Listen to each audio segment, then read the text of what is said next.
नमस्कार, लोकमत राजस्थान में आप सभी का स्वागत है। मैं आपके साथ मोनिका राठौड़ा। ये रुक करेंगे आज की कुछ खास खबरों की ओर। मुख्यमंत्री भजनलाल शर्मा आज दूदू दौरे पर पहुंचे। इसी दौरान उन्होंने दूदू विधानसभा क्षेत्र में विकास कार्यों का शिलान्यास लोकार्पण किया। मुख्यमंत्री भजनलाल शर्मा ने कहा कि 1.5 साल बनाम 5 साल तो कांग्रेस के लोग जवाब नहीं देते। जो कांग्रेस ने 5 साल में किया वो हमने 1.5 साल में किया। हम एक एक वादे को पूरा करेंगे और आपके विश्वास पर हमेशा खड़े रहेंगे। साथ ही उन्होंने कहा कि हरियाणा राजस्थान हमेशा ऐसा ही रहेगा। हमें केंद्र व राज्य सरकार को आगे बढ़ाने का काम करना है। साथ ही उन्होंने अपील की कि अगर आपकी जानकारी में कोई भी ऐसा व्यक्ति है जिसे योजना का लाभ नहीं मिल सकता है तो उन्हें लाभ दिलवाना हमें देश और प्रदेश का एक सच्चा नागरिक होने के नाते ये काम करना है। विधानसभा सत्र शुरू होने से पहले पीसीसी चीफ गोविंद सिंह डोटासरा ने प्रदेश सरकार पर बड़ा बयान दिया है। डोटासरा ने कहा कि सरकार में मुख्यमंत्री, मंत्रियों और विधायकों की चपरासी एसडीएम तहसीलदार तक नहीं सुनता। कोर्ट ने एसआई भर्ती रद्द कर दी लेकिन दिल्ली से पर्ची नहीं आई। सीएम मंत्री की कंट्रोवर्सी चल रही है। मीडिया से बातचीत में पीसीसी चीफ गोविंद सिंह डोटासरा ने कहा कि विधानसभा में सरकार की नाक में नकेल डालकर इनको मजबूत कर देंगे कि जनता की आवाज सुननी पड़ेगी और जनता के काम करने पड़ेंगे। सीएमआर में बैठकर थोती गाल बजाई करना बंद कर देना चाहिए। राज्य वित्त आयोग के अध्यक्ष अरुण चतुर्वेदी ने यहां बीजेपी कार्यालय में कहा कि आयोग पूरी पारदर्शिता और गंभीरता से काम कर रहा है। केंद्रीय वित्त आयोग से प्राप्त होने वाले राजस्व को विभिन्न करों के साथ जोड़कर आयोग पंचायतों और निकायों के लिए अपनी रिपोर्ट तैयार करता है। अगले 1-2 दिन में ये रिपोर्ट राज्यपाल को सौंप दी जाएगी और आगामी 10 से 12 दिनों में पंचायतों व निकायों को धनराशि ट्रांसफर कर दी जाएगी। चतुर्वेदी ने मन की बात कार्यक्रम के बाद पार्टी नेताओं के साथ चर्चा की।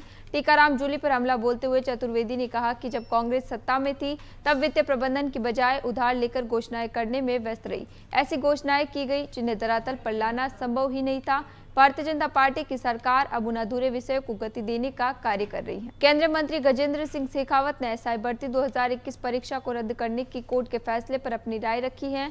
उन्होंने कहा कुछ लोगों ने पाप किया और दूसरे उसका दंड भरे, ये बात उचित नहीं है। उन्होंने कहा मुझे लगता है विस्तार से एक बार फैसले की समीक्षा करने की आवश्यकता है। मैंने फैसले को पढ़ा नहीं है लेकिन जितने अंश देखकर समझ में आया है कि कोर्ट ने ये निर्णय राज्य सरकार पर छोड़ा है।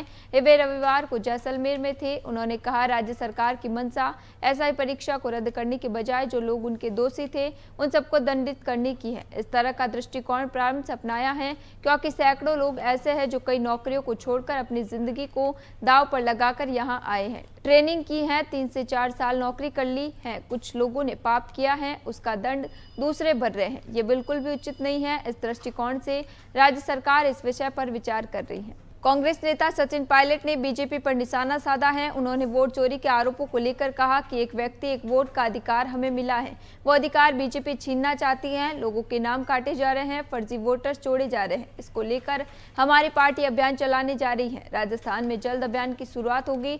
इसको लेकर हस्ताक्षर अभियान भी चलाया जाएगा। यहाँ भी परिसीमन के नाम पर फर्जीवाड़ा हो सकता है। इसके लिए कांग्रेस कार्यकर्ताओं, पदाधिकारियों को सतर्क रहना होगा। वोट चोरी के खिलाफ हमें यहाँ भी सड़कों पर आना पड़ेगा। राज्य के उद्योग व वाणिज्य, युवा मामले एवं खेल कौशल नियोजन, उद्यमिता एवं नीति निर्धारण विभाग राज्य मंत्री के बिश्नोई, सांसद लुम्बाराम चौधरी व जसराज राजपुरोहित ने शनिवार को बागोड़ा पंचायत समिति की भालनी ग्राम पंचायत के नवनिर्मित भवन व अमृता देवी राजकीय पुस्तकालय का विधिवत रूप से फीता काटकर लोकार्पण किया। इसके साथ ही राजकीय उच्च माध्यमिक विद्यालय भालनी में 2 कक्षा कक्ष हॉल का उद्घाटन व गोमाता चौके पर मूर्ति अनावरण भी किया गया। समारोह में मुख्य अतिथि उद्योग एवं वाणिज्य राज्य मंत्री के बिश्नोई ने कहा कि देश के यशस्वी प्रधानमंत्री नरेंद्र मोदी के मार्गदर्शन एवं मुख्यमंत्री भजनलाल शर्मा के नेतृत्व में केंद्र व राज्य सरकार वर्ष 2047 तक विकसित भारत व विकसित राजस्थान के संकल्प को साकार करने की दिशा में निरंतर प्रगतिरत है। उन्होंने कहा कि राज्य सरकार स्किल डेवलपमेंट प्रोग्राम के माध्यम से राज्य के युवाओं के लिए रोजगार के नव अवसर सृजित कर रही है। बारा के डोल मेला ग्राउंड क्षेत्र में आरएसएस की ओर से निकाले जा रहे पथ संचालन के रास्ते को लेकर विवाद हो गया। समुदाय विशेष के लोगों ने प्यारे राम जी मंदिर के पास अंजुमन के सामने पथ संचलन को रोक दिया। पथ संचलन रोकने को लेकर हिंदू संगठनों में आक्रोश बढ़ गया। इसी दौरान दोनों पक्षों में तनाव की स्थिति बन गई। स्थिति को देखते हुए बड़ी संख्या में मौके पर पुलिस बल तैनात किया गया है। स्थिति को देखते हुए पुलिस प्रशासन ने मोर्चा भी संभाला। हिंदू संगठनों के पदाधिकारी और कार्यकर्ता भी मौके पर पहुंच गए। साथ ही कलेक्टर रोहिताश्र सिंह तोमर, एसपी अभिषेक अंडासु समेत पुलिस और प्रशासन के कई अधिकारी मौके पर पहुंचे, जो लोगों से समझाइश कर रहे हैं। पूरे प्रदेश में मानसून पूरी तरह से एक्टिव है। राजधानी जयपुर में भी मानसून की मेहरबानी देखने को मिल रही है। वहीं आज राजधानी जयपुर में भी जमकर बारिश हुई। करीब 1 घंटे तक हुई बारिश ने जयपुर वासियों को गर्मी से राहत दिलाई। वहीं तेज बारिश के चलते शहर के कई इलाकों में जलभराव की स्थिति भी देखने को मिली, जिसके चलते ट्रैफिक जाम की समस्या भी सामने आई। आपको बता दें, जयपुर में देर रात भी करीब 1.5 घंटे तक जमकर बारिश हुई, जिसके चलते पूरा शहर जलमग्न हो गया और लोगों को परेशानी का सामना करना पड़ा। फिलहाल के लिए इतना ही। बने रहिए लोकमत राजस्थान के साथ।